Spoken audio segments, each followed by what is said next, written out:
Hello बच्चों, कैसे हो आप लोग? अच्छे होंगे बेटा। बेटा आज मैं आपके लिए लेकर के आई हूँ यूपी बोर्ड 12th क्लास के लिए रामधारी सिंह दिनकर का चैप्टर है आपका पुनर्वाह के अभ्यास प्रश्न। बेटा इसका चैप्टर मैं आपको पहले ही पढ़ा चुकी हूँ, तो संपूर्ण व्याख्या आप वहां से समझ लेंगे। और आज मैं समझाऊंगी आपको रामधारी सिंह दिनकर का चैप्टर पुनर्वाह के अभ्यास, जो जान लेते हैं बेटा हम किस तरह से करेंगे हम इस चैप्टर के अभ्यास प्रश्न। ठीक है, देखते हैं। चैप्टर है आपका रामधारी सिंह दिनकर का। रामधारी सिंह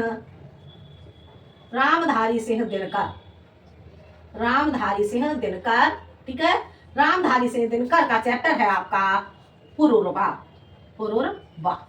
ठीक है बेटा, और हम जानेंगे इस चैप्टर के अभ्यास प्रश्न। ठीक है बेटा, हमें इसके अभ्यास प्रश्न करने होंगे। तो कैसे करेंगे हम इसके अभ्यास प्रश्न, देख लेते हैं बेटा। हम क्या कहा गया है, दिए गए पद्यांशों पर आधारित प्रश्नों के उत्तर दीजिए। पहले हमें पद्यांश को पढ़ना होगा और उसके बाद हम इस पर आधारित प्रश्नों के उत्तर देंगे। तो जान लेते हैं बेटा हम इसके पद्यांश को हम कैसे पढ़ेंगे। सामने टिकते नहीं बन राज पर्वत डोलते हैं। क्या हो जाता है आपका पद्यांश, सामने टिकते नहीं बन राज पर्वत डोलते हैं, कांपता है कुंडली मारे समय का ब्याल, मेरी बाह में मारुत गरुड़ राज का बल है, मेरी बाह में मारुत गरुड़ राज का बल है, मर्त्य मानव की विजय का तूर्य हूँ मैं, उर्वशी अपने समय का सूर्य हूँ मैं, अंधतम के भाल पर पावक जलाता हूँ, बादलों के शीश पर चंदन चलाता हूँ, पर न जाने बात क्या इंद्र का आयुध पुरुष जो झेल सकता है, सिंह से बाहें मिलाकर खेल सकता है, फूल के आगे वही असहाय हो जाता, शक्ति के रहते हुए निरुपाय हो जाता, विद्ध हो जाता सहज बंकिम नयन के बाण से, जीत लेती रूप सी नारी उसे मुस्कान से। ठीक है बेटा, ये आपका पद्यांश हो जाता है। और अब हमें इस पर आधारित प्रश्नों के उत्तर देने होंगे। तो ये हो जाता है हमारा बेटा काखंड। ये आपका हो जाएगा सामने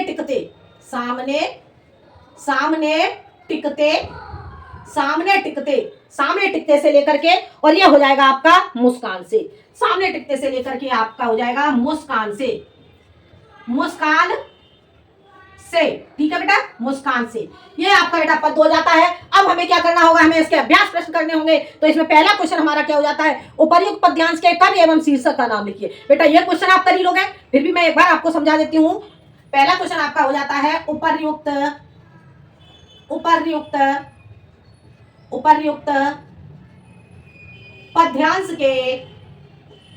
पद्यांश के कवि का नाम। ठीक है, उपर्युक्त पद्यांश के कवि का नाम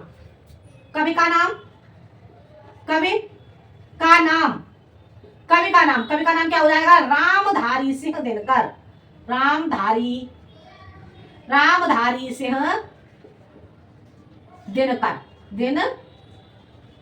आगे बेटा समझ में, ये आपका क्वेश्चन हो जाता है।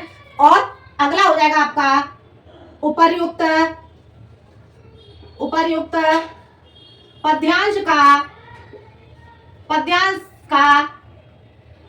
पद्यांश के शीर्षक का नाम। ठीक है, शीर्षक का नाम बेटा आपका हो जाएगा पुनर्वाह। आगे बेटा समझ में, क्या आपका हो जाता है शीर्षक का नाम। ये क्वेश्चन आपको समझ में आ गया होगा। अब देखते हैं हम अगला क्वेश्चन आपका क्या हो जाता है, पुनर्वाह उर्वशी को अपना परिचय किस रूप में देता है। तो देखते हैं बेटा हम इसका क्वेश्चन हमारा क्या हो जाता है, पुनर्वाह उर्वशी को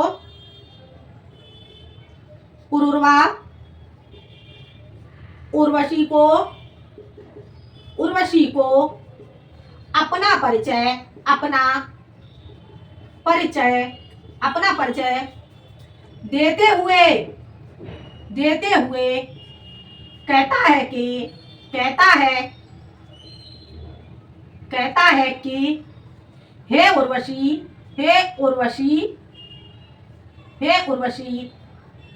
क्या कहता है, हे उर्वशी, मैं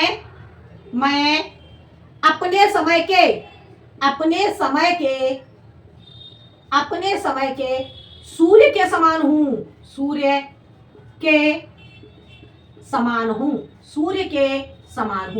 तथा नश्वर मनुष्य मनुष्य की तुरही के समान हूं, तुरही के समान हूं, तुरही के समान हूं। ठीक है, तुरही किसे कहते हैं बेटा? तुरही कहते हैं शंखनाद करना। युद्ध भूमि में आपने देखा होगा जो तुरही, जो युद्ध प्रारंभ होने से पहले तुरही बजाई जाती है या शंख बजाया जाता है। ठीक है बेटा, यह क्वेश्चन आपको समझ में आ गया होगा। अब चलते हैं हम अगले क्वेश्चन की ओर। अगला क्वेश्चन हमारा क्या हो जाता है?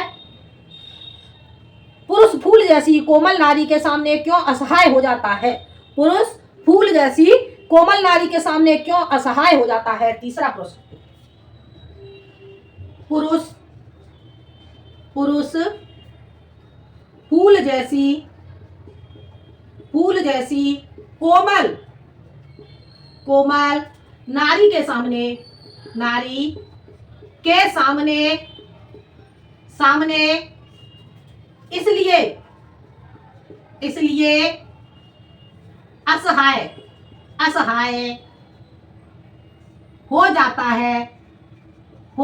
है क्योंकि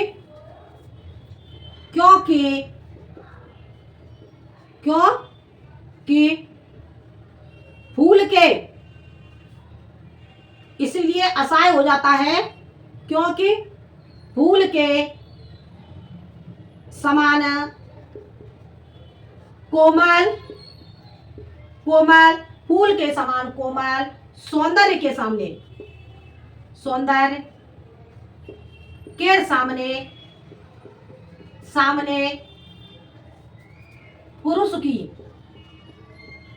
पुरुष की शक्ति और अहंकार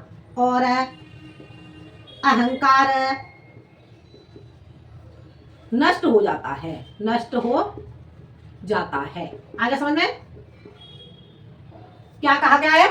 पुरुष फूल जैसी कोमल नारी के सामने इसलिए असहाय हो जाता है क्योंकि फूल के समान कोमल सौंदर्य के सामने पुरुष की शक्ति और अहंकार नष्ट हो जाता है। आगे बेटा समझ में, यह क्वेश्चन बेटा आपको समझ में आ गया होगा। अब चलते हैं हम अगले क्वेश्चन की ओर। ठीक है, अगला क्वेश्चन हम देखते हैं।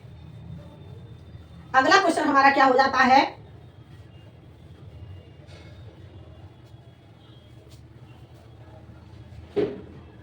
अगला क्वेश्चन जानेंगे बेटा हम, तो देखते हैं बेटा हम अगला क्वेश्चन क्या बताया गया है। देखो, अगला क्वेश्चन होता है हमारा, प्रस्तुत पद्यांश में प्रयुक्त रस योजना का उल्लेख कीजिए। प्रस्तुत पद्यांश में प्रयुक्त रस योजना का उल्लेख कीजिए। तो इसका हम आंसर लिखेंगे बेटा, प्रस्तुत पद्यांश में प्रयुक्त रस योजना। ठीक है बेटा, क्या हो जाएगा? प्रस्तुत पद्यांश में प्रयुक्त रस योजना। अब हमें इसमें रस योजना को लिखना होगा, तो हम इसे कैसे लिखेंगे देख लेते हैं बेटा।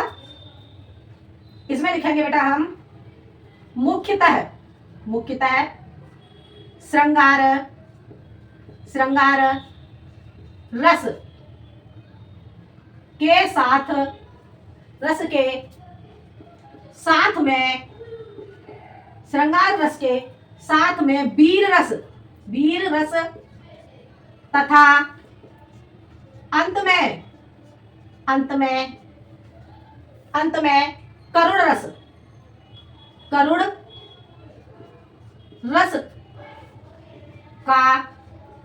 का हल्का स्पर्श है। आगे समझ में, मुख्यतः श्रृंगार रस के साथ में वीर रस का तथा अंत में करुण रस का हल्का सा स्पर्श है। आगे समझ में। अगला क्वेश्चन हमारा क्या होता है? रेखांकित अंश की व्याख्या कीजिए। हमें रेखांकित अंश की व्याख्या करनी होगी, तो हम कैसे करेंगे इसकी रेखांकित अंश की व्याख्या? ठीक है, देखो इसे हम लिखेंगे, हमारा रेखांकित कहां से किया गया है? विद्ध हो जाता सहज बंकिम नयन के बाण से, जीत लेती रूप सी नारी उसे मुस्कान से। ठीक है, तो हम इसे करेंगे, तो हम कैसे करेंगे?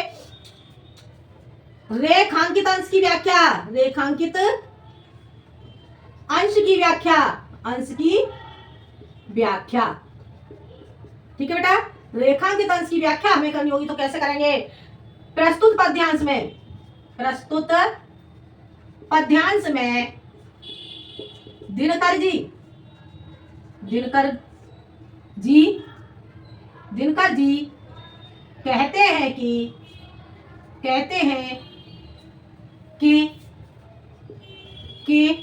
बड़े से बड़े शक्तिशाली व्यक्ति भी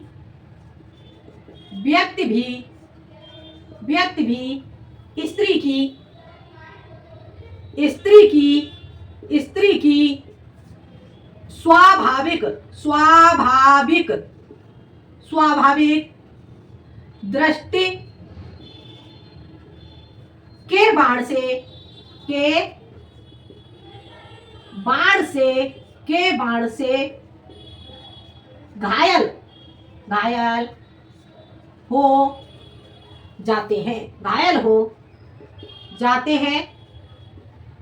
हो जाते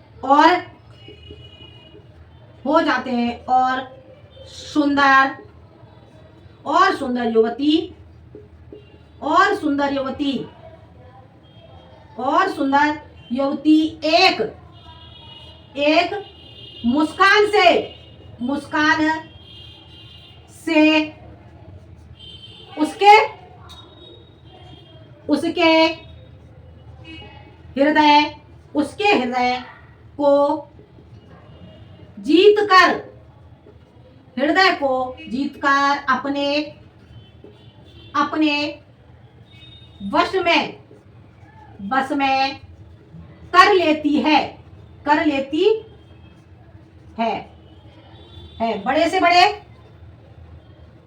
से बड़े शक्तिशाली बलशाली, ठीक है, बड़े से बड़े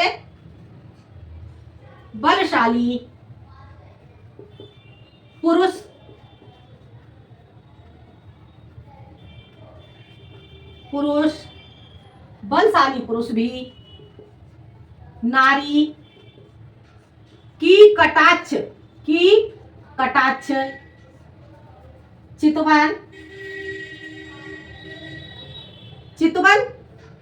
के सामने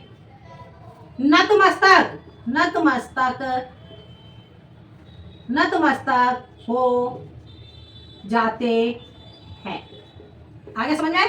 प्रस्तुत पद्यांश में दिनकर जी कहते हैं कि बड़े से बड़े शक्तिशाली व्यक्ति भी स्त्री की स्वाभाविक दृष्टि के बाण से घायल हो जाते हैं और सुंदर युवती एक मुस्कान से उसके हृदय को जीतकर अपने बस में कर लेती है। बड़े से बड़े बलशाली पुरुष भी नारी की कटाक्ष चितवन के सामने नतमस्तक हो जाते हैं। आगे बेटा समझ में यह हो जाता है आपका रेखांकित अंश की व्याख्या। अब हम चलते हैं बेटा अगले पदखंड की ओर, ठीक है। अगला पदखंड देखते हैं बेटा, ये आपको समझ में आ गया होगा। अब हम जानेंगे खा, ठीक है। देखते हैं खा पदखंड, खा के अभ्यास प्रश्न जानेंगे बेटा। तो जान लेते हैं हम खा को। देखो खा हमारा कहां से कहां तक है? कौन है अंकुश, इसे मैं भी नहीं पहचानता हूं। अब क्या कह रहे हैं यहाँ पे? कौन है अंकुश, इसे मैं भी नहीं पहचानता हूं। पर सरोवर के किनारे कंठ में जो जल रही है, पर सरोवर के किनारे कंठ में जो जल रही है, उस त्रसा उस वेदना को जानता हूं। सिंधु सा उद्दाम अपरंपार मेरा बल कहाँ है, सिंधु सा उद्दाम अपरंपार मेरा बल कहाँ है। गूंजता जिस सत्य का सर्वत्र जय जयकार, उस अटल संकल्प का संबल कहाँ है। ठीक है बेटा, तो ये आपका हो जाता है पद्यांश। अब हमें क्या करना होगा, हमें इसके प्रश्न करने होंगे। तो कौन है से लेकर के और हो जाएगा कहाँ है। क्या हो जाएगा आपका? कौन है,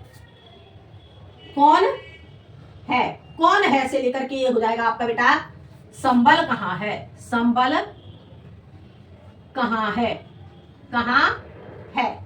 आगे समझ में ये हो जाता है बेटा। अब हमें क्या करना होगा, हमें इसके प्रश्न देखने होंगे। तो पहला क्वेश्चन इसमें क्या हो जाता है, देखते हैं। उपर्युक्त पद्यांश के कवि एवं कविता का नाम लिखिए। यह क्वेश्चन मैं आपको अभी बेटा समझा चुकी हूं, तो यह क्वेश्चन आप लोग कर लेंगे। कवि का नाम हो जाएगा आपका रामधारी सिंह दिनकर और कविता का नाम हो जाएगा आपका पुनर्वा। ठीक है बेटा। अगला, रेखांकित अंश की व्याख्या कीजिए। क्या क्वेश्चन बनता है आपका? रेखांकित अंश की व्याख्या करनी होगी। रेखांकित हमारा कहां से कहां तक किया गया है? कौन है अंकुश, इसे मैं भी नहीं पहचानता हूं, पर सरोवर के किनारे कंठ से जो जल रही है। ठीक है बेटा। तो हमें करना होगा सेकंड क्वेश्चन, रेखांकित अंश की व्याख्या। रेखांकित अंश की व्याख्या, अंश की व्याख्या, रेखांकित अंश की व्याख्या। ठीक है। तो हम इसे कैसे करेंगे बेटा, जान लेते हैं। प्रस्तुत पद्यांश में, प्रस्तुत पद्यांश में, प्रस्तुत पद्यांश में उर्वशी, उर्वशी नाम की, उर्वशी नाम की अप्सरा से, प्रस्तुत पद्यांश में उर्वशी नाम की अप्सरा से, प्रस्तुत पद्यांश में दिनकर जी कहते हैं, दिनकर जी कहते हैं कि उर्वशी की एक उर्वशी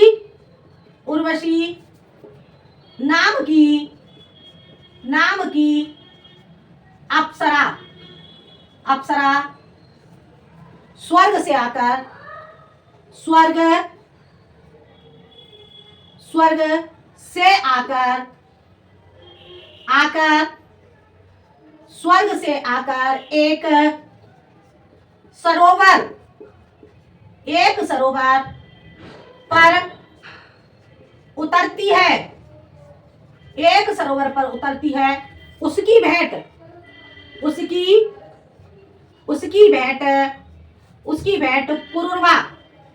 पुरुरवा से होती है, उसकी भेंट पुरुरवा से होती है। पुरुरवा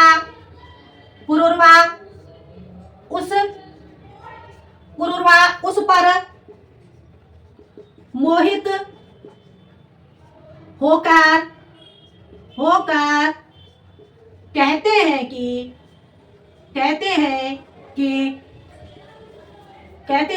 मैं नहीं जानता हूं, कहते हैं कि मैं उस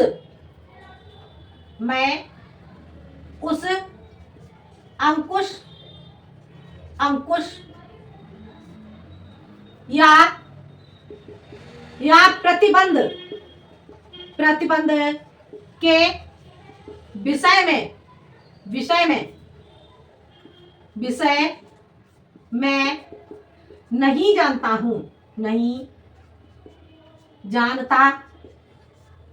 नहीं जानता हूं, जो बार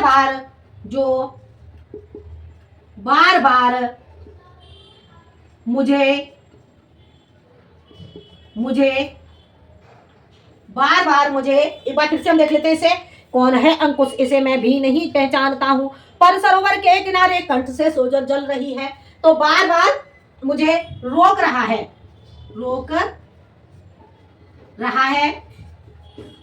किंतु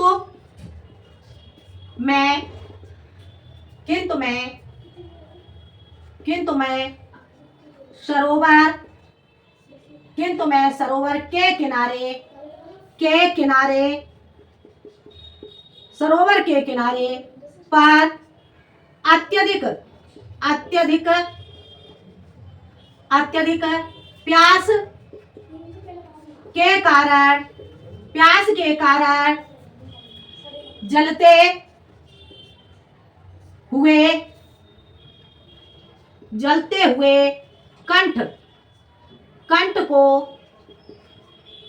जलते हुए कंठ का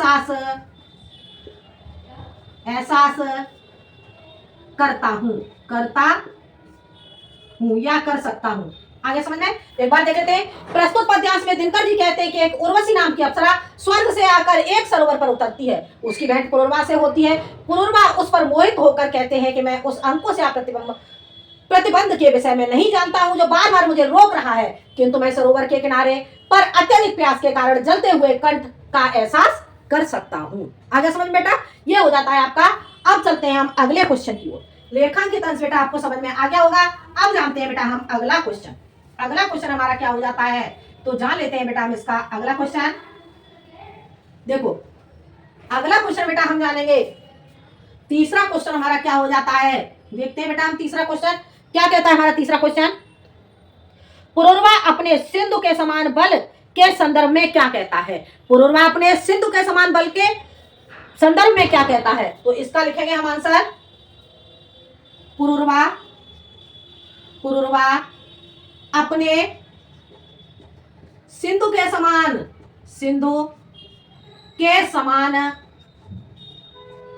बल के विषय में, सिंधु के समान बल के संदर्भ में, बल के संदर्भ में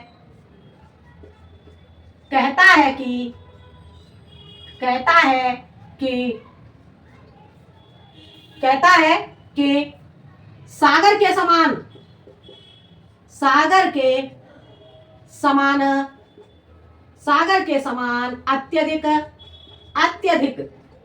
सागर के समान अत्यधिक ऊंची हिलोरें लेता हुआ मेरा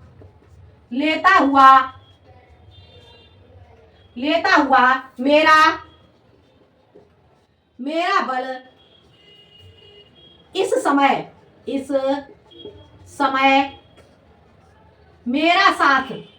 मेरा साथ छोड़कर कहां चला गया है। आगे समझ में, पुरुरवा अपने सिंधु के समान बल के संदर्भ में कहता है कि सागर के समान अत्यधिक ऊंची हिलोरें लेता हुआ मेरा बल इस समय मेरा साथ छोड़ करके कहां चला गया है। आगे बेटा समझ में, तो ये क्वेश्चन आपको समझ में आ गया होगा। अब देखते हैं हम अगला क्वेश्चन। अगला क्वेश्चन हमारा क्या बनता है, प्रस्तुत काव्य पंक्तियों में कौन अपनी शक्ति का परिचय दे रहा है। प्रस्तुत काव्य पंक्तियों में पुरुरवा अपनी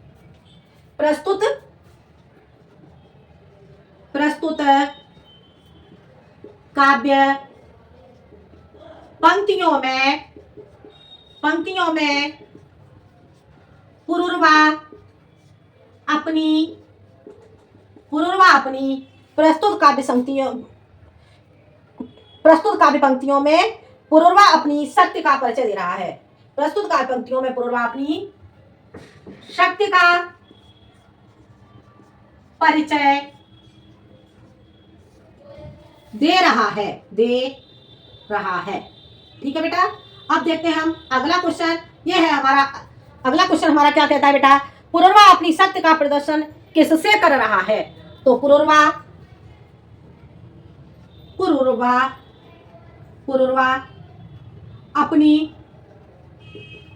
अपनी शक्ति का प्रदर्शन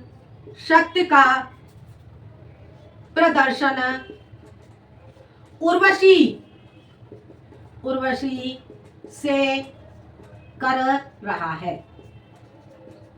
आगे समझ में, पुरुरवा अपनी शक्ति का प्रदर्शन किससे कर रहा है, तो पुरुरवा अपनी शक्ति का प्रदर्शन उर्वशी से कर रहा है। और यह क्वेश्चन प्रस्तुत काव्य पंक्तियों में पुरुरवा अपनी शक्ति का परिचय दे रहा है। ठीक है बेटा, तो ये बेटा आपको समझ में आ गया होगा।